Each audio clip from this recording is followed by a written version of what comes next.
Christiana Areta spins the compost bin on her small apartment porch once a day. Oh no, it doesn't smell at all.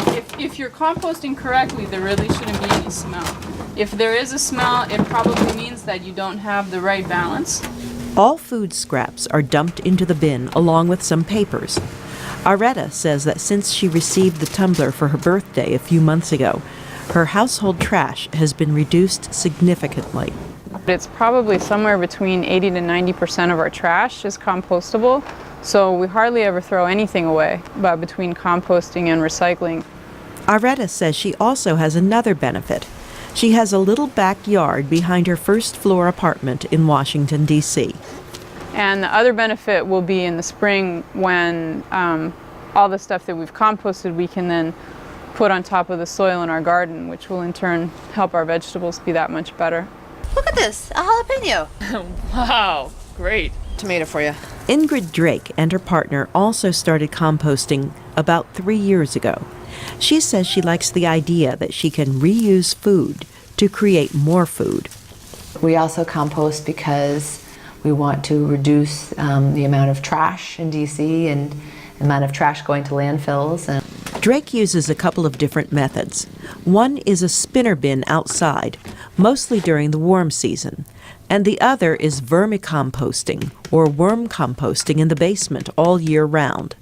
The worms are working and they eat very fast. They produce very fine soil, and they also produce a liquid, a worm juice that the USDA and some of the experts in agriculture have actually said is some of the most valuable, healthy fertilizer and anti-pest control product you could buy. Drake says home composting is not really as hard as it may sound. But for those who don't have a backyard, Jeremy Brosowski thinks he has an answer. He recently launched a company called Compost Cab in Washington, D.C. But there are plenty of people who individually understand that composting in the city is an important and valuable thing to do. Our job is to make it as easy for them as possible to do that. Brosowski's service provides clients with a specially converted bucket with a compostable liner. He picks up food scraps weekly for a fee and takes them to Engaged Community Offshoot, a nonprofit farm in the Washington suburbs, for composting. If the clients wish, he returns some of the dirt to them 9 months later. Otherwise, the soil is used at ECO to support sustainable urban agriculture projects.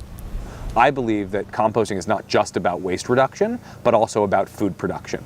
And so linking our waste stream directly to urban agriculture is a very tangible and easy to understand link for people to make. Brosowski says he is also working on a plan to start picking up at a larger scale from commercial customers. He says he believes that composting is a fundamental part of the solutions that can lead to sustainable cities. For producer June So, I'm Carol Pearson, VOA News.